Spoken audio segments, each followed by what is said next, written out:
Praise the lord. యేసుకు స్తుతి కీర్తన Christian gospel musical ministries తరపున మీకందరికీ శుభాభివందనాలు తెలియజేస్తూ ఉన్నాను. దేవుని వాక్యాన్ని చదువుకొని కొన్ని నిమిషాలు ధ్యానం చేసుకుందాం. అపోస్తులైన పౌలు గలతీయులకు రాసిన పత్రిక 6వ అధ్యాయము 7వ వచనం. మోసపోకుడి, దేవుడు వెక్కిరింపబడడు. మనుష్యుడు ఏమి విత్తునో ఆ పంటనే కోయును. ప్రియమైన వారలారా, మరి గలతీయులకు సంఘానికి రాస్తూ ఒక మాట, మోసపోకుడి, దేవుడు వెక్కిరింపబడడు. మనుష్యుడు ఏదైతే విత్తుతాడో ఆ పంటనే కోస్తాడు అనేది ఇది పంట స్వరూపం కాదు, కానీ మానవుని యొక్క స్వభావాన్ని గురించి వివరిస్తున్నాడు. మనుష్యుడు ఏ చెడు పని చేస్తాడో ఆ చెడు పనిని అనుభవిస్తాడు. మనుష్యుడు ఏ విధమైన కార్యాలు చేస్తాడో వాటి ద్వారా నశిస్తాడు. ఒకవేళ దుష్టత్వం ద్వారా చేస్తే దుష్టత్వం ద్వారా నశిస్తాడు. అందుకే సామెతల గ్రంథంలో సొలొమోను అంటాడు, కత్తి చేత పట్టిన వాడు కత్తితోనే నశిస్తాడని, ద్రోహము చేయడు ద్రోహము చేతనే నశిస్తాడని. మరి పౌలు భక్తుడు ఈ గలతీయులకు రాశాడు అన్నమాట, మోసపోకుడి, దేవుడు వెక్కిరింపబడ్డాడు. ఎందుకంటే దేవుడు లోకంలో ప్రతి వ్యక్తిని చూస్తున్నాడు. దేవుడు ప్రతి మనిషిని గమనిస్తున్నాడు. మనం ఏం చేస్తున్నాము, మనం ఎలాంటి జీవితాన్ని జీవిస్తున్నాము, మనం జీవించే జీవితాన్ని బట్టి, మనం ప్రవర్తించే ప్రవర్తన బట్టి మనం ఆ ఫలాన్ని తీసుకుంటాం. ఒకడు క్షయమను పంట వేస్తే క్షయమైన పంటనే కోస్తాడు. ఒకడు ప్రేమను విత్తితే ప్రేమనే పొందుతాడు. ఈ లోకంలో ఇది దీనికి అనేక మంది అనేకమైన కార్యాలు, చెడుకు దేవుడికి వ్యతిరేకంగా కార్యాలు చేసినప్పటికీ మరి చాలా మంది ఏం చేస్తారంటే దేవుడిని ప్రార్థిస్తే మనకు దేవుడు కృప చూపిస్తాడని ఆ చెడు కార్యాలని విడవకుండా దేవుడి సన్నిధి రావడానికి ప్రయత్నం చేస్తారు. ఇది తప్పు. చెడు కార్యం విడిచిన తర్వాత మరలా దాని వైపు వెళ్ళకూడదు. కాబట్టి ఆ గలతీయులకు రాసిన మాట ప్రకారం ఒక చిన్న చరిత్ర చూద్దాం. ఆ న్యాయాధిపతి గ్రంథంలో 1వ అధ్యాయంలోనే ఆరంభంలో యెహోషువ మృతి పొందిన తర్వాత ఇశ్రాయేలీయులు కనానీయులతో యుద్ధము చేయుటకు వారికి పిలుపు వచ్చింది. అయితే మీలో ఎవరు యుద్ధం చేయాలి? ఇశ్రాయేలీలో ఉన్న 12 తెగల్లో మీరు ఎవరికి పోయి కనానీయులతో యుద్ధం చేయాలని వారందరూ ప్రార్థన చేశారంట. ఆ స్వాస్థ్యాన్ని ఆ కనానీయులతో యుద్ధం చేసే ఆ సమయాన్ని యూదా వంశస్థులకు అప్పగించాడు. వారు యూదులు ఏం చేశారంటే వెంటనే తమ సహోదరులైన షిమియోనీయులను పిలిచి, మీరు మాతో రండి, మన ఇద్దరం కలిసి కనానీయులతో పోయి యుద్ధం చేద్దాం. ఇప్పుడు మా వంతులో మీరండి, ఒకవేళ మీ వంతులో యుద్ధం చేయవస్తే మేము వచ్చి మీతో కలుస్తామని యూదులు షిమియోనీయులతో ఒక ఒడంబడిక చేసుకొని కనానీయుల మీదకి వెళ్ళారంట. కనానీయులతోనూ పెర్జీలతోనూ యుద్ధానికి వెళ్ళినప్పుడు దేవుడు కనానీయులను పెర్జీలను యోదా వారికి అప్పగించాడు. గమనించండి, ఎందుకంటే దేవుడు వారికి ఒక ప్రణాళిక ఇచ్చాడు.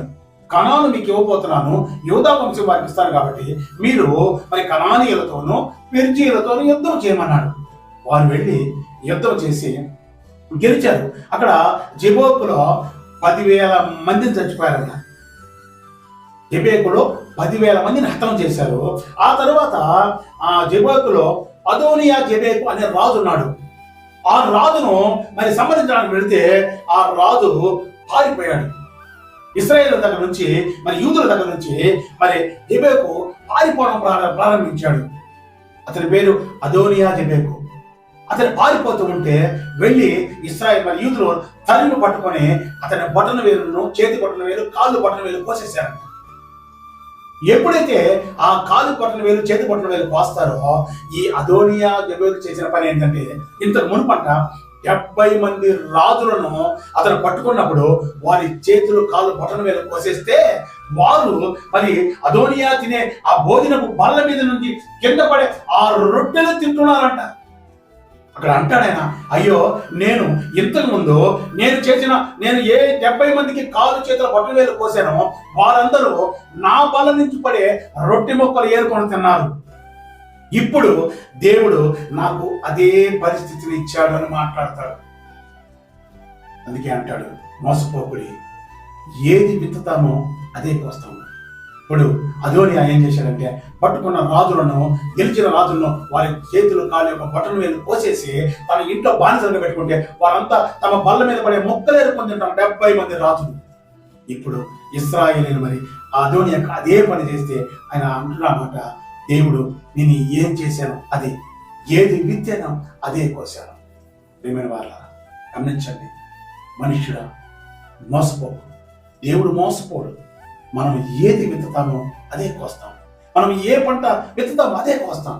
కాబట్టి మనం ఒకవేళ క్షయమను పంట పోతే క్షయమను పంటనే కోస్తాం విత్తితే, మరి ప్రేమను పంటను విత్తితే ప్రేమనే కోస్తాం.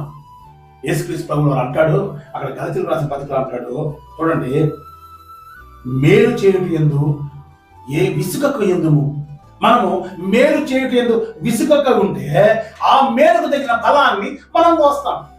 మనం ఎప్పుడైతే మేలు చేస్తామో ఆ మేలు అనే పంటనే మనం కోస్తాం. అందుకే మనం ఎలా ఉండాలంటే, ఒక క్రైస్తవ విశ్వాసం మనం ఎలా ఉండాలంటే అందరినీ సహోదర భావం కలిగి ప్రేమించే మనసు కలిగి ఉండాలి. ఇదే ప్రేమ, యేసయ్య నేర్పించిన ప్రేమ. ఈ ప్రేమను కలిగి ఉంటే ఈ ప్రేమ మనకేం చేస్తుందంటే పొరుగు వారి నుంచి కూడా మనకు తిరిగి ప్రేమనే ఇస్తుంది. ఆ ప్రేమ ద్వారా మనం వర్ధిల్లుతాం, ఈ లోకంలో సంతోషాన్ని అనుభవిస్తాం.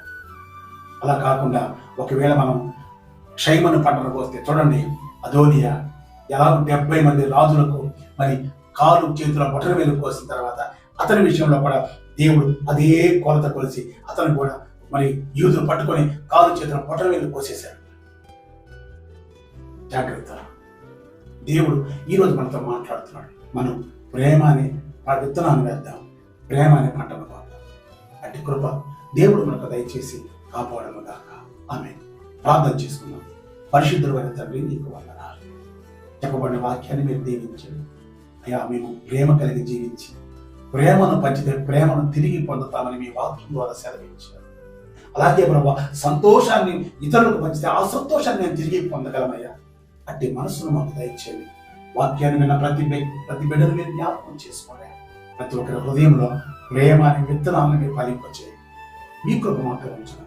యేసు నామములో ప్రార్థించి వేడుకొనుచున్నాము తండ్రి. ఆమేన్.